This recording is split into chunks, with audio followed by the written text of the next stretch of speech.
So Daniel Dubois pulls out. Is he tagging Parker for a shot at Usyk?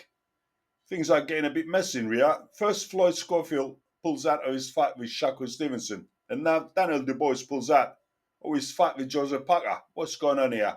Let's start with Shakur. This one's simple. He was going to school Schofield anyway, 100%.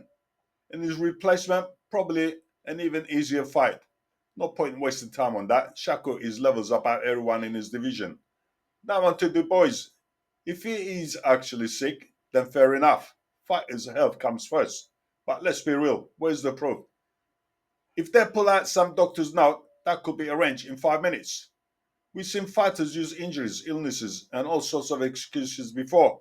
So I'm not just gonna take their words for it. And here is why the whole thing smells off. Dubois just happened to be the guy who jumped in the ring after Usyk beat Fury, running his mouth, demanding a rematch. Now suddenly, right before fighting Parker, he pulls out. Come on, that's not a coincidence. Dubois knows the risks. If he fights Parker and loses, he's done. He shot at Usyk belts, gone. He dropped in the rankings, and Warren will have to rebuild him from scratch. But if he pulls out now, he keeps his position, stays in the mix. And guess what? He'll still have an option for Usyk.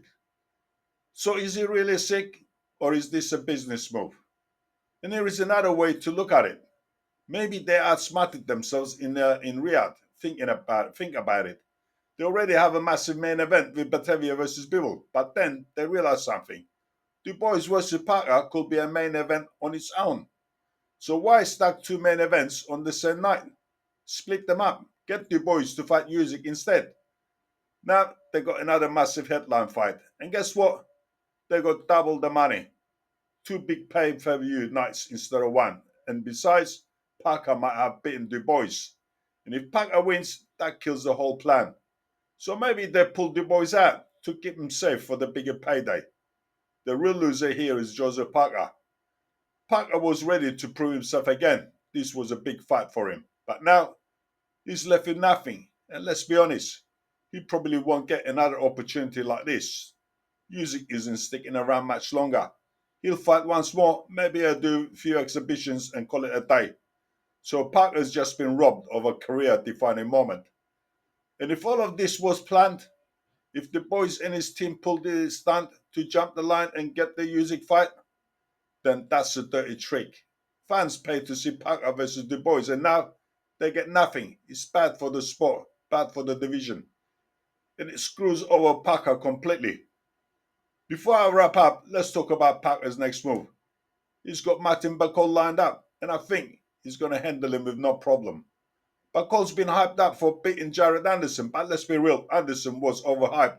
The guy just fought a punching bag and barely scraped out on points.